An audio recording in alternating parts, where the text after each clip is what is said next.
pase, pierna derecha, directo al arco, golazo, golazo, golazo! The world of football with a soccer perspective.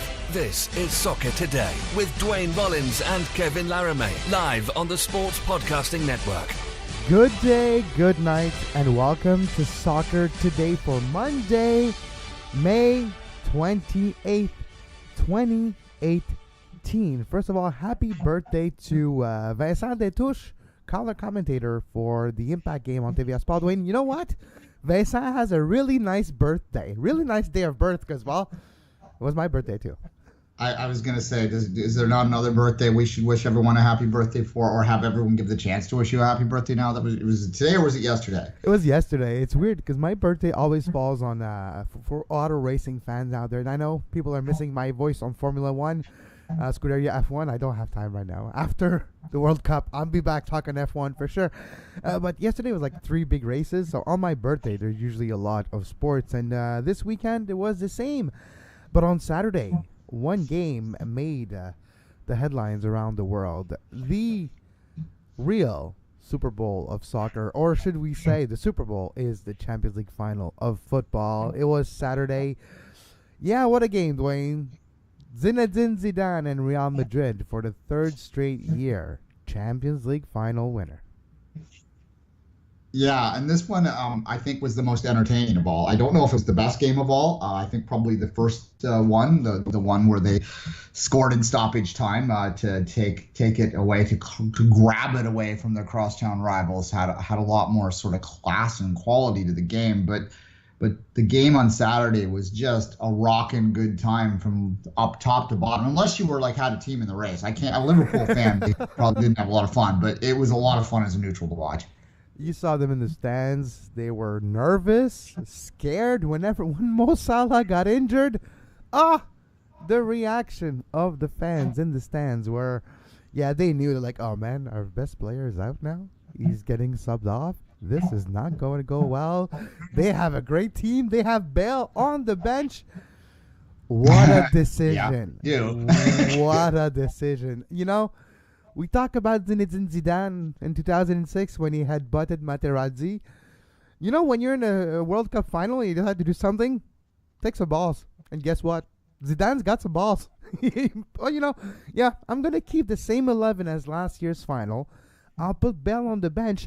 I know he's not happy that he's not playing that much. I'm going to sub him in, and he's going to change the entire complexity of this game and score maybe the nicest goal you'll ever see in your life. Well, look, the only other goal in a Champions League final that's even remotely comparable to that goal is the goal that the manager that put him in scored back in '94, I believe it was, back then anyway. Just type in if you're not familiar, if you're new to the game, that's okay.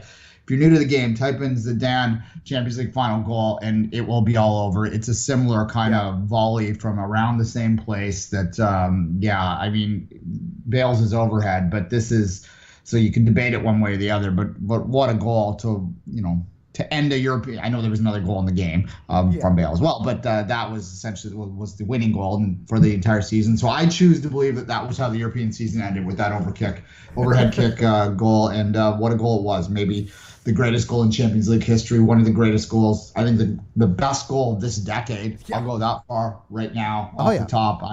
Anyone want to give me a better one? Tweet them at me, sure. But I mean, in terms of context and quality, that's right up there. I mean, you can maybe say that the Rooney overhead against City in the derby would be the one that people would think of a lot. But it's not a final. There's something about a final, a Champions League final, where you're being able to score a goal you never scored. And the interesting part is when you hear Gareth Bale in the press conference after describing the goal, saying, this is a dream come true for me. I've never scored overhead or bicycle kick. And by the way, people are wondering, is this an overhead? Is this a bicycle kick? Well, according to few experts on social media, this was a bicycle kick, Duane, because there was a bicycling motion. There was the left knee that went up before the right leg came back up and hit the ball, or vice versa. But there was a motion of bicycling, and usually that's the difference between a bicycle and an overhead kick. getting a little pedantic when you get into that one, but sure, if you want to get technical, but yeah, it was just a brilliant goal, and it brought me to my knees. I'm not being facetious when I say that. I watched this game at the Dog and Bear, which is a somewhat famous soccer bar on Queen Street West in Toronto. I got there at 1:00 thinking that I was giving myself lots of time. It was already standing room only. People were already singing. It was predominantly probably 85% Liverpool fans.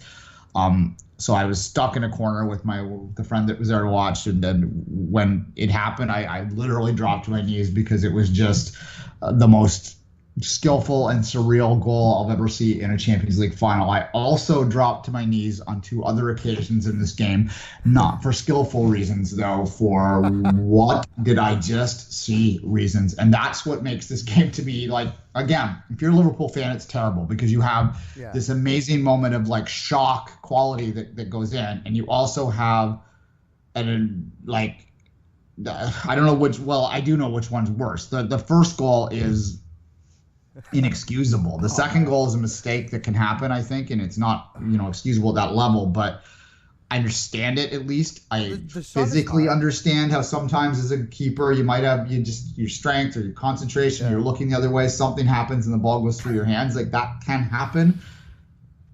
First goal doesn't make sense to me. Why? He had another option to his left. He had so many other options than what he did there. He wasn't expecting Benzema to just put his leg like that. I don't know. When you see Karius, just like, you see Benzema turning away and start to walk away, but he's like 2 feet away, and he just extends his right leg, and he's at the exact right spot, and hits the ball, and just trickles slowly into the net. And it was like, what? It's a good goal. It's a good goal. And the announcers and commentators are going crazy. Karius looking at the ref like, what? That counts? I wasn't ready. I was not ready. But guess what? It still counts. And it was 1-0. Well, not to compare myself to that, but like as I played a little bit up top when I played men's when I was young, only because I was faster than all the other old men that I was playing with, pretty much. They put me up top for some reason, even though, I'm not really much of a scorer. But I scored a goal once, not like that, but I was just standing there, and on a goal kick, they blasted it off like it hit me in the chest, fell down at an open net, and I tapped it in. It's similar. Those goals can happen, but they happen at levels like I just described. They don't happen at that level. Yeah. The only other thing that I can compare to is you occasionally see one where a forward will be behind the goalie who puts it down on the ground and he runs around and kicks it in. I've seen that a couple of times, but that's at least he's like out of the keeper's vision, right? He's hiding, yeah. But we don't give Benzema enough credit, I think. It's not the first time he closed fast. He closed well. Yeah, and it's not the first time we see Benzema do that. And Benzema, if you look at the game itself, it's not the only time he puts Karius under pressure. Every time Karius is close to the ball, either Benzema is running towards him or at him or next to him. And I think it's one of the plays that Benzema does that we don't give him credit enough. It's putting either the keeper when he's in that situation, or the free kick taker, or the guy who's going to put the ball in. Put some pressure. Do not give an easy pass. Do not even give one free pass to your teammates. Pressure, constant pressing by Benzema. We would call it forecheck. We call it he's the first defenders for Real Madrid, and the way he's pressing, it really shows, creates turnovers. Look at the goals we've seen, created off turnovers in the midfield because of Benzema's pressing. Bad pass, ball gets turned over. Madrid gets the ball, we see another attack. It's crazy, all those little details that Real Madrid does, and we'll talk about Ramos because those are not little details, that's something different.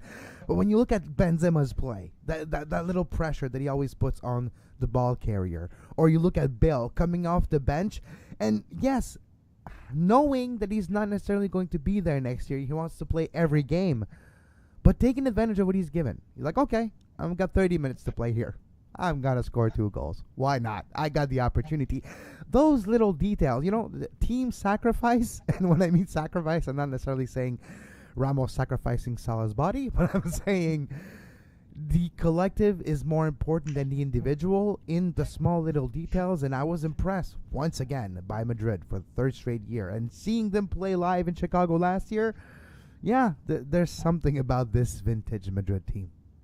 Oh, for sure. And look, You mentioned the closing, and there's a great irony to this, well, maybe a minor irony to this, because it's not that Real Madrid doesn't do similar things, but Liverpool's entire play is based on that sort of aggressive closing down, get the ball back as soon as they lose it as quickly as possible. So for them to, lose the Champions League final partly because the player closed so quickly and closed unexpectedly on them and got the ball back quickly is somewhat ironic, because that is exactly the game plan that Liverpool wanted to do. And it is, the modern evolution of tactics right now is that close fast, that play 1,000 miles per hour. And it's an indication of how athletic these athletes are right now, right? In terms of their ability to do that. Even in Zidane's era, which is not that long ago, I don't think you saw the ability of players to be as on their front foot, to close, to be as fast as they are nowadays. And that was,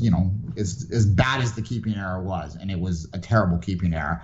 There is an element of skill involved in terms of the ability to just constantly be on the front foot, constantly looking to get the ball over as soon as you lose it, which again, has been the reaction to tiki-taka was this move to pressing, high press, constant sort of play. That's the reaction, and that was the ultimate sort of presentation to it in many ways. Not the most skillful illustration of it, but it's the ultimate illustration, because how the keeper has the ball and you take it from the keeper and score. That's the ultimate expression of that idea, right? Yeah, it is, and it was for me too.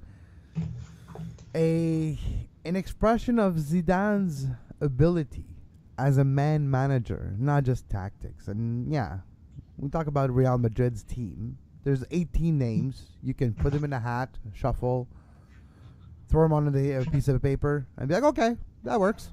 That's 11 guys. Those are good world class, and you can win that way. But for me, is how low-key Zidane is as a manager. You don't hear him say crazy guarantees or controversy. No. He does a little thing, puts his team together, lets them play, keeps them accountable, but they're allowed to make mistakes. We've seen Marcelo makes a bunch of mistakes all the time, but he's still being trusted with his position, and it creates amazing time. Marcelo may be the best left back in the entire world, and it's how you give them confidence by making play that flair that we always talk about when we talk about those big attacking teams. For me, is a bit of the extension of Zidane as a head coach, as a manager. Look at how confident this team. I was going to say, just look how confident this team is, even when they make a mistake, even when they concede a goal, even when they don't execute a pass. They don't talk about it for 3 weeks in the media and give people criticism and saying, this guy's not a good coach enough. Oh, he's terrible coach. Oh, damn European coaches. No. Yes, that was a little dig at Montreal media. But it's more, look, they're going to make mistakes, but when they don't, we're the best in the world. And it's kind of fun. I don't know if I should call it positive managing of a team, but I'm going to call it that. It is a positive way to manage your team in my mind. No, look, we've talked about Zidane before on this show, obviously. I mean, you can't. He's the best player of the last 20 years. Well, other than Messi and Ronaldo, but yeah, they're 1, 2, 3 there. I mean, he's the only player from the last 20, 25 years that I think you'd put in that same level, right? A lot of our listeners might be a little bit new to the game and don't totally remember the height of his brilliance, but he was pretty brilliant. And that's, I think, key to why he's successful in managing Real Madrid. Zinedine Zidane might be the only man in the world that can manage Real Madrid right now effectively. And you look at the managers that came just before him, were not able to match the level of success that he's had with them. And I think that's partly because when you have that level of skill on a club, you really just need someone that can manage from a position of power in the way that Zidane can. No one else could stand there and go, I'm better than you, all of you, and you know that I am, right? That's true. Like, Ronaldo's the only guy that would have an argument with them, and like, it's... But, okay, fine. Cristiano, fine, you can go for a walk. But the rest of you, I'm better than you guys. Yeah, and look, conversely, we don't know, but it seems that I don't think Zidane would be as successful at a club that needs more direction, more tactics, more whatever, right? Because that's just not his skill. Like, he's just this presence. and he's perfect for that. I mean, he could manage, he could manage a Barcelona too, except of course he wouldn't because of the rivalry. Yeah, he would never, but he could. Yeah, Byron or something like that maybe. But yeah, he reflects that club in such a way. Like, Diego Simeone is not going to come to Real Madrid and do anything. They're going to revolt within a day. That's not going to work, right? So he is perfect for this club. For me, there's the aspect too of the level of the players, the level of the awareness, the soccer IQ of those 18 players is the best in the world. Like, you have the best players in the world, basically. When you're Real Madrid, you have the best of the best at every position, basically. So the awareness, the tactical and soccer IQ awareness of those players are second to none. So if you're Zinedine Zidane, you're the coach, like, okay, I in my ideal mind, I would like to do this formation with this type of tactics, with this type of pressure, blah, blah, blah. And this is the formation that I would like to play against these guys. Guys, can we play this? No problem. All right, perfect. So it's pretty much how, in my mind, tactical meetings go for Madrid. Zidane's like, okay, guys, today we're going to do this, this, and this. You guys play there, you play there, you're good there. Sure, that works. And then you just change your formation, keep the same players, give them a different task. The players are at our level of their understanding of their positioning, of everything, to a level that is almost unmatched in the entire planet. So you mentioned tactically he doesn't have a lot to do. True. But it's even easier, whatever he needs to do, because everyone else understands. So he just puts it on a piece of paper, shares it with them, and they get it. So there's something to that, too. The soccer IQ at those type of clubs is impressive. Yeah. Madrid is the center of the soccer universe right now for a lot of different reasons. But the biggest reason of all is just this incredible historical collection of talent. This is, the one, I think, among the greatest 10 teams anyway, because there's been a lot of teams in the world, in the history of the world, so it's hard to narrow down and get to, especially during the time, to get too exacting on where they'd rank. But this is a team that's going to be considered amongst the greatest of all time. 3 Champions Leagues in a row in the modern era. It's absurd. It's absolutely absurd. We should talk a little bit about Liverpool, the losers in this. Is it a different game? And they were the better team for the first 10 minutes of this game. And that, I think, was by design, that they went out hell-bent. It was by design. It's for Madrid wanted to exert them a bit. You're like, okay, you run a bit, you exert yourself, and then you're going to start running after us, and we'll give you possession for a bit so you can. But yeah, that's what it was about. It's like, okay, we'll give him a false sense of confidence, and it's a trap. It's a trap, basically. Yeah, and they came close to getting a couple in that time too, and I think that maybe it might have been by design, but I do think that maybe about 7 minutes of that game, Madrid went, okay, well, we got to rein this in a little bit because they're getting too close. And obviously, we should probably talk about the injuries now. Yeah, Ramos. So was it on purpose? Did Ramos arm drag Salah to the ground and dislocate his shoulder, or was it just an accident of 2 guys playing soccer, fighting for a ball, and not knowing what to do with their arms? Yes. that answers it. Yes.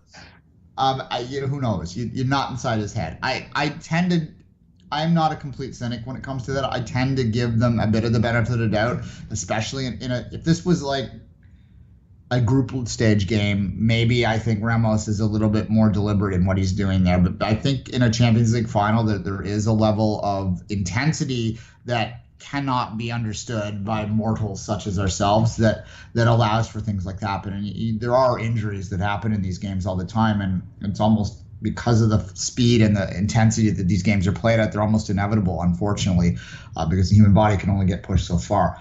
And no one wants to give an inch. Right? Every single inch of that field is fought for, and you're willing to put your body in between. You're willing to literally sacrifice your body parts. Like, no, you're not going to get the ball. Let me put his arms in. No, wait, what are you doing? My elbow, my shoulder. Exactly. So that's how it happens. Yeah, and look, when the fact that he got back on the pitch for those 3 minutes, like the next time someone talks about soccer players being soft, clip that and show him going back out. He dislocated his shoulder. There was no doubt about that. And I dislocated my shoulder in high school. I still have problems with it years later. So I can't even comprehend the pain that he must have been in. And obviously he had to come off. And then I thought to myself, Real Madrid, you got to be lucky to be good too, right? And think about 2 of their championships. They've had the best scorer on the opposition team, the talisman on the opposition team, get injured. I mean, with Costa and Atleti, the injury was no one going in, but he did start that game. They were forced into a change about the same time into that. Then obviously this happens here as well. So this, in this one, it was such a sad injury too, because you had to feel both for Liverpool, also for Egypt, which is something that's going to be the only thing people are going to be talking about now for the next 2 weeks, is what his status is for the World Cup. And so maybe we won't focus too much on that right now, because we're going to have time to talk about it, but it's just unfortunate. And Carvajal from Real Madrid, just a few minutes after, got subbed off as well for injuries, but it looked like an Achilles for Carvajal. And Carvajal's got a bad history of injuries in the Champions League final 2 years ago. 2016 in the final of the Champions League, he got injured and missed the Euro 2016 with Spain because of that injury. It was Achilles too. And his reaction on the pitch, where he was sobbing, which your heart broke there too. Where I was, it's 85% Liverpool, and it was immediately following the injury. They thought he dove.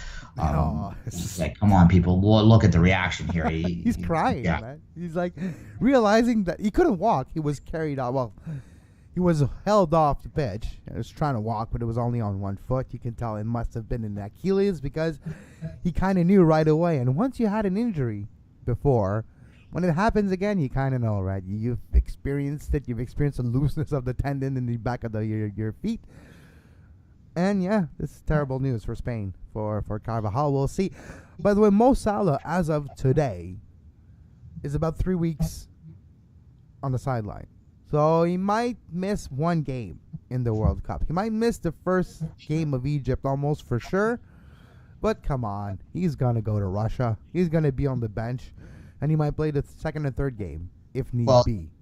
He has a tactical purpose by just being on the roster, because you have to prepare for him then. You have to think about him, right? So even if they know he's out for the entire group stage, they're going to take him in case they get through, obviously, and also just as a distraction, because they will never be clear about this. Like, let's be honest. We're never going to know exactly in 3 weeks. How long? When's the World Cup start? Coincidentally, right? That's why you're hearing this. So grain of salt when you're hearing injury reports and then move in. They're going to try and make it just any sport does this. They're going to try and hide a little bit exactly what his status is, because they want teams to have to prepare for and even make lineups based on the fact that he might be in there. So that's certainly something that will happen there. It's sad, because Egypt was setting up to be such an interesting story in this World Cup because of his abilities. At least it's a shoulder. So if you can manage the pain, he can play. Although it does affect your running, it does affect your quickness. At that level, you're talking about fine lines, right? So at that level, having a little bit of less mobility up top is going to actually affect your ability. But it would be far worse if it was a lower body injury, is what I'm getting at. If it was a lower body injury of that status, he's done.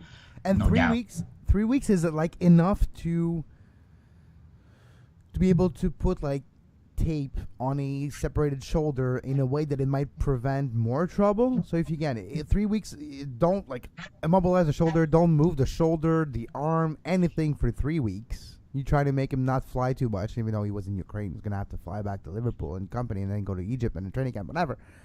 But if you are careful with the travel, you immobilize the shoulder, you do not make him play anything. You make sure that you put a lot of ice, that you actually take care of it.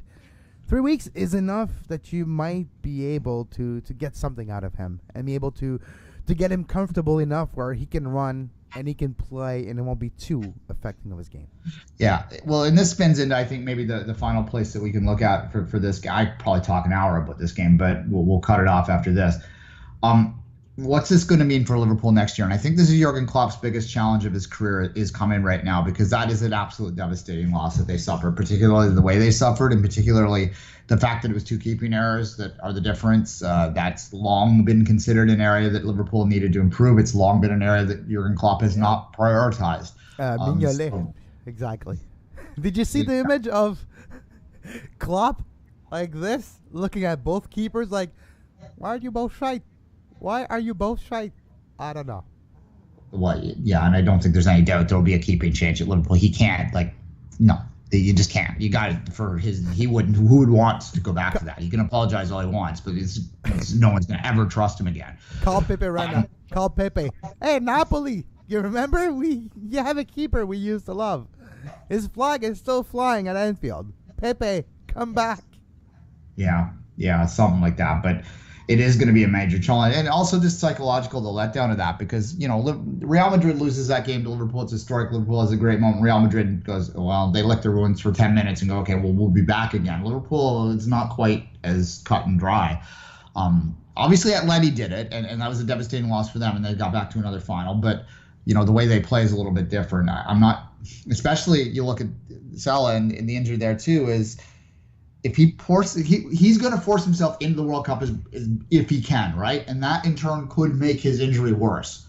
It will be let's segue a bit into what we're going to talk about in the next segment. It'll be the Josie Altidore effect, in that Josie Altidore forced himself to play in the CCL final, and that has put TFC's season in jeopardy. So that's, kind of the same thing. If he forces himself into a World Cup, is that going to put Liverpool's start of 2018-19 into jeopardy? And there's a lot of parity at the top of the Premier League right now. And if you drop some points early on, just ask Spurs, just ask Arsenal how having slow starts to the season ended up affecting their season, right? And they're both on the outside looking in now, right? So that's something that Liverpool's got to be aware of. And as I said, it's going to be Klopp's biggest challenge. I guess maybe the one advantage is that injury might have kept him at Liverpool a little longer, because I think that the big clubs would have been coming calling otherwise. Now, if there's some doubts there, maybe he gets another year out of him. And, the way that they play, they need a guy that can pot the goals at the level that he did. You think about the last 2 times Liverpool have had highly successful seasons. They've had, Suarez and now this up top. So big challenges ahead for Liverpool. But they had a great Champions League run for sure, and a pretty decent season as well. So, if you're a Liverpool fan out there, it's not going to be – I'm not going to soothe you by saying this, but there's a lot to take from this season, and, a lot to worry about moving forward. But if you can enjoy it, you just – you had a goal in the Champions League final. That was tied for a few minutes there before Bale decided to ruin your day. But One thing we didn't talk about is the dropping of a bombshell, dropping of the mic by Cristiano Ronaldo after the game. Cristiano Ronaldo mentioning to be in sports after the game. Yes, it was very fun to play for Real Madrid for years. In the next few weeks, there'll be announcements, and I'll be talking about my future. But for now, it was really fun to say that I've played for Madrid. And then after the game, in the mixed zone, he was confirming his statement, saying, look, maybe I shouldn't have said this. Maybe I should have waited. Maybe it wasn't the best time. But, yes, there'll be talks about my future, and the decision will be taken in the next few weeks. Was this Cristiano Ronaldo turning every headline to make sure they're talking about him and not Madrid? Or is it true? Could Cristiano Ronaldo be on his way out of Real Madrid? Shock move to Barca. Never gonna happen. Never gonna happen. Well, I mean, he's been long. He does. I hope not for multiple reasons, but there's been long a fever dream that he'll go back to United. That is probably one of the few clubs in the world that makes sense because of his past history there. But do you really want one of the most gifted offensive players in history playing under Mourinho right now? But maybe he'll change his stripes if he has Ronaldo back. We'll see. Here's my idea. Here's my scenario. What's been the rumor with Neymar? Where is the saying Neymar's gonna go? But if Neymar goes there, you kind of need to get rid of one player. And PSG wants to win the Champions League. They're willing to put billions of dollars in a row to make sure they get next year's Champions League. If we put two and two together, one of the, there are two and two, Dwayne, straight up swap Neymar for Ronaldo and a bit of exchange of money. That could be what's going on this summer. Let's just do a quick little math here. There are maybe 7 clubs in the world that can afford him. Maybe. And I'm going to include United in that.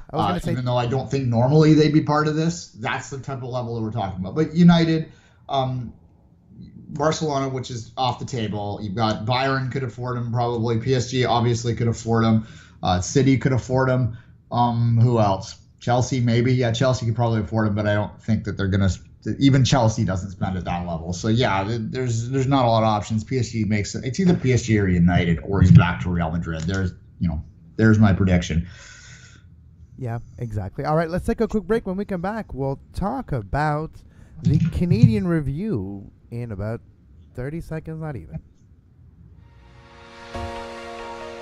You are listening to Soccer Today. Follow us on Twitter at SoccerTodaySPN and like our Facebook page, facebook.com/Sports Podcasting Network.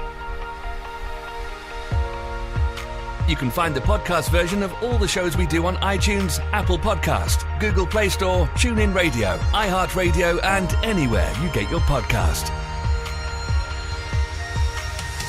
And we're back on Soccer Today. You can find the podcast version of all the shows we do on every podcatcher's out there, or just look for the Sports Podcasting Network, or on our website, sportspodcastingnetwork.com. $2 a month gives you exclusive access to the Two Solitude Soccer Podcasts, a Canadian soccer and Canadian soccer only podcast, of course, focused on the Canadian Premier League and Canadian soccer stories as a whole.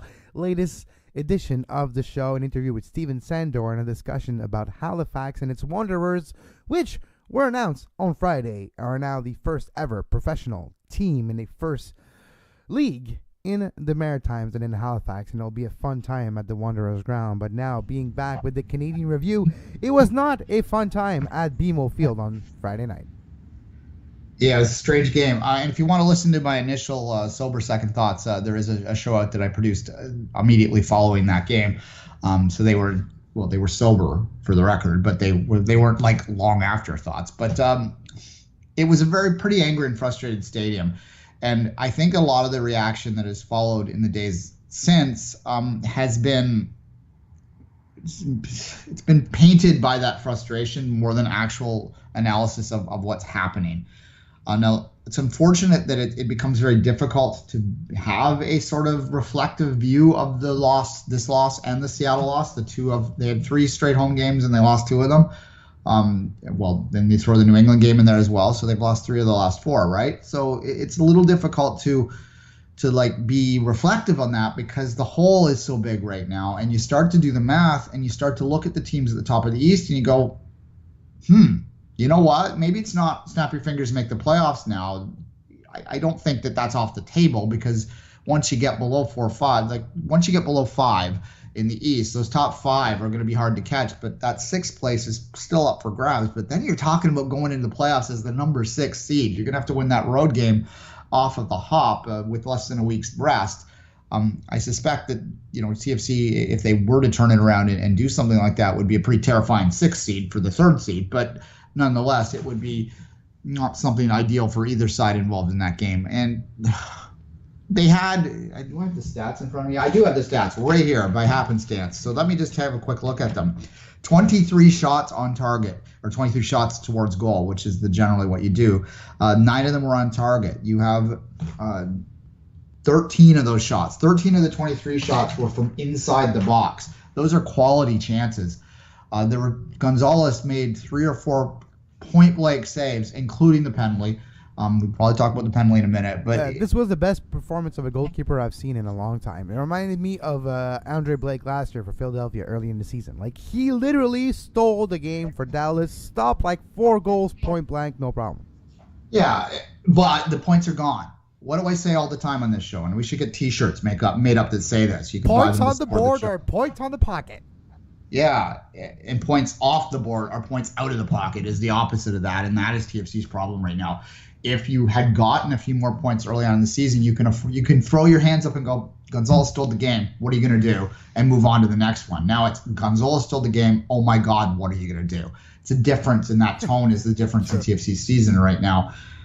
If you listen to the post-game show that I produced, I asked Greg Vanny about the break, because I think we've been saying on the show for a while, and I wanted to get his thoughts on it, and he admits that the break's going to be needed because they need to get healthy. That is the key to TFC's season right now, because I do think that as well as Gonzalez played, Kevin, if you put a healthy Josie Altidore into that mix on Friday, they find a goal, at least a goal, right? Because he's just going to open up that much more space. And I love Jordan Hamilton. I love Jay Chapman. I love these offensive guys, these young guys that are coming in, and I think they have great histories and great futures, I should say.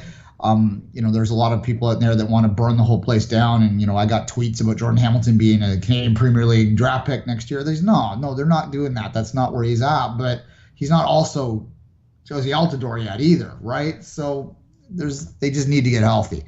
But they need to get a lot more points in the pocket. Otherwise, we're going to be touch and go. And I think we are going to be touch and go. Think about 7 of the next 9 are on the road. I'll let you jump in after this. But 7 of the next 9 are on the road. I was talking to Kurt Larson before the game in the press box for about 20, 30 minutes. And he said to me, he said to me off the top, he thinks 6th place is where they should be looking at right now. And that's their best chance scenario. For the record, he thinks they will finish 6th. But he said to me, 7 of the 9, do you really think they're going to come back in a playoff spot after 7 of the 9 on the road? Really? The way they're playing right now in terms of the injuries and that, they're not going to be healthy for a lot of them. And I don't know. And if they do come back in a playoff spot after 7 of 9 on the road, then they're fine. But, I don't know, Kevin. Yeah, that's interesting. All right, let's move. We'll see if they do, but you're right. Well, quickly, before we do move on, I do want to talk about the penalties a bit and get your thoughts from an outside perspective of why PFC struggles so much in the penalty shootout. Because he telegraphs where he's going to shoot it as soon as he steps up. Like, he's literally behind the ball. He's placing himself, and he's looking exactly where he's going to shoot it. And he doesn't look anywhere else at that point. Jesse Gonzalez sees that, and it's not just the look. It's Giovinco's entire body, the 2 hips, the planting foot is directing exactly where the ball is going. Like, he's not even trying to hide it. He's trying to say, you know what, Jesse Gonzalez, I'm going to send the ball there, and you trying to stop it. I'm going to make it really hard for you. Oh, wait, I missed my shot, and you saved it easily. Yeah, terrible keeper. And terrible penalty taken. And Greg Vanney mentioned after the game, like, I used to kick penalties for LA Galaxy. A lot of people that were better than me. But when it was time, I was more clutch. That was a bit of the gist of it. It's about time Toronto finds its clutch penalty takers because, it's not Giovinco. Well, it's in their head a bit, I think, too. I said that on the show, that I think it's psychological at this point. I, like many people, favor Vasquez as a designated penalty taker, but and this is the other thing Vanney said, is that he prefers the players to work it out on the pitch. And if players are working on the pitch, Giovinco's going to keep taking them because that's just the type of player he is. And that benefits him, outside of this one area for sure, because that sort of desire to always be the man is something that all great strikers have. But this is an area I'm going to question Greg Vanney. If I'm Greg Vanney, I'm looking at his Spanish midfielder, who is probably the most clutch guy they have out there, and saying, either you or Josie, pin the little guy down. That's what I'm saying. All right. You take him and you bring him back. And he's like, no, you're not taking this one, Gio. I'm okay with Josie. Yeah, Vasquez, Josie. Between the two, I think those are got to be who you put in there. Don't put Bradley, though. Don't ask Bradley. No. We've seen how that happened. No. If they're in the MLS Cup final or a playoff game that's going to penalties, like, sub Bradley out before the shootout. Just get him out. So there's no. Okay, Bradley, go get off. You're subbed off. All right. Let's talk about. I'd rather have Jay Chapman take the penalty than Michael Bradley. I'd rather have Bono. I'd rather have Hofer take the penalty than Michael Bradley. Put Bono there. Never mind Bradley. All right, let's talk about Vancouver. 3 straight weeks of battling hard for the draw. It wasn't 2-2 this time, but it was 3-3.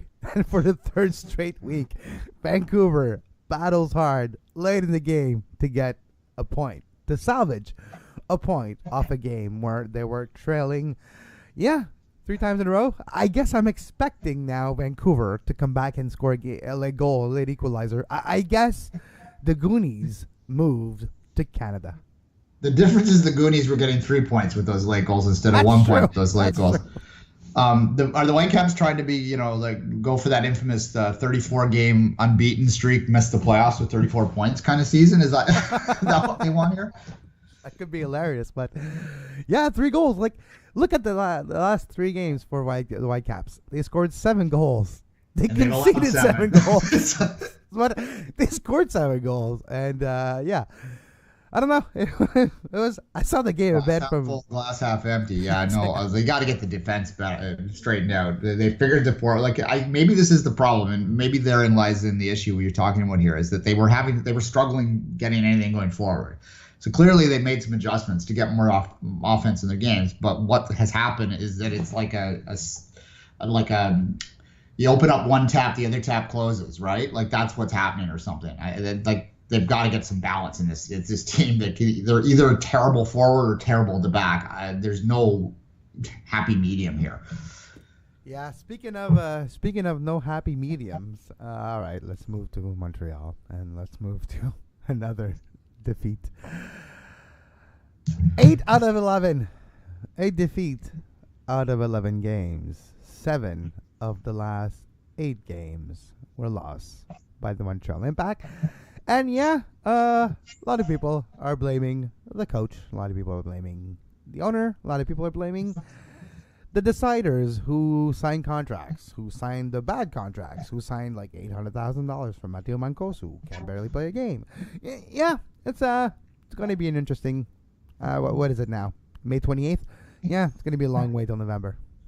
All right, Impact fans don't like it when I constantly compare them to TFC 2014 or 2013. They're the 2013 TFC easily. They're yeah, maybe not the worst team in the league maybe not the worst team in the world conversation, but just the year after. Yeah, I'll do another. It's another Toronto sports comparison, but one that's not TFC related, a different sport. I'll compare them to the current Toronto Blue Jays, in the sense that they've got some great players still. Even a player that at some point was considered amongst the best in the league. But they have a lot of big, bad contracts that are on the wrong side of their career that they need to get rid of before they can truly strip it down and start again. And that's what needs to happen. It's clearly what needs to happen for the Blue Jays. But this isn't a baseball podcast. On the Impact side of things, you don't have to strip it down to the same level as you would in a sport like baseball, but you do have to get rid of some of those bad contracts so you can replace them and move forward. So I think the summer window is going to be more important to the Impact than the stretch drive to try and, claim a 6th place. Because if they get a 6th place out of this season and get a playoff game, then I think that's great. And it's fun and it's good for the fans to have that opportunity, but it's not really any different in terms of the long-term prospects of what this team is. They're not going to win the MLS Cup this year, right? No, and you know what? It might be even better if they don't make the playoff. If you're not going to get relegated, it doesn't matter. Yes, Joey Saputo's going to lose money. He's not going to be happy that they're not going to be a playoff game in Montreal, and the fans are not going to be happy that, we're not going to win. But you know what? It's time we're being honest with ourselves. Did we ever think Montreal was going to win the league this year? Did we ever think Montreal was going to be a playoff favorite? Did we ever think Montreal was going to win the Golden Boot with Piatti? And then, no. Where did these expectations come from? It was always going to be a discovery year for Montreal. And guess what? They're discovering a whole lot. They're discovering a whole lot of things they need to change. And they need time. You can't change all this in a second. Contracts cannot be bought off, and can't change half the team in the summer window. So they're discovering what to do now. And that's the other part of the discovery year. What to do next. We're discovering it together. And look, you do get the 2-game tie with the Whitecaps, with the potential to go on to likely TFC for another 2 games to play for Voyageurs Cup. That is something to look forward to, something to build towards. And it seems kind of silly to build towards a 4-game tournament and have that sort of center your season around it. But I almost think for the Impact, that would be a sensible thing to do, because it's going to come at a time when you can make some adjustments and you can look at that roster and say, okay, well, that's maybe, let's intensify and rotate so that we prioritize getting to this, so that we have something to play for. That gives the crowd a little something, your hardcore fans something as well. And if you win it, then you get that little extra boost of a little extra TAM, a little extra GAM in the offseason to build even further. So I think that the Voyageurs Cup in many ways is vital for the Impact to take seriously. And with TFC struggles and the Whitecaps looking kind of right now, why the hell not? That's, to me, as silly as it sounds, what the Impact should be focusing on. Let's win the Voyageurs Cup. Then we get to play in the CCL. That's going to give us more resources to build, because we know what we need to build. So, and it also is a nice thing. If you get a piece of silverware, that's going to buy some time and buy some goodwill. Yeah, it buys goodwill, like you mentioned. It buys telephone, open lines in the radio stations. It buys a little bit of calm there. And you know what? We've seen it happen before. 2014, 2015. Maybe 2018 is the new 2014. Who knows? And maybe the Impact will go on a run in the CONCACAF Champions League next year. All right, that will wrap it up for today. I don't know what else I could say about the Montreal 2-0 loss against Minnesota. It was Piatti's playing selfish. Piatti's not passing the ball. Something's happening. Something happened. Is it the comments of Joey Saputo Monday after the game? Is it? I don't know. There's something going on with Piatti, and it's been 4 or 5 games now, easily, just looking at his output and record for Montreal. Duane, who says it's only bad things? There's a great record for Montreal. They haven't scored in over 380 minutes. That's a club record. All right, only about another 500 to go to catch TFC's league record there. So that would be something to try and avoid.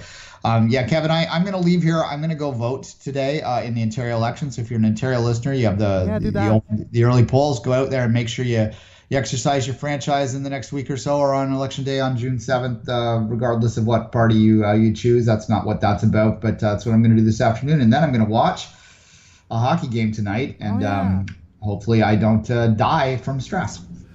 Hopefully. I can't guarantee anything. You know what happens when Ovechkin plays in the playoffs and the Capitals, right? Someone's going to choke at some point.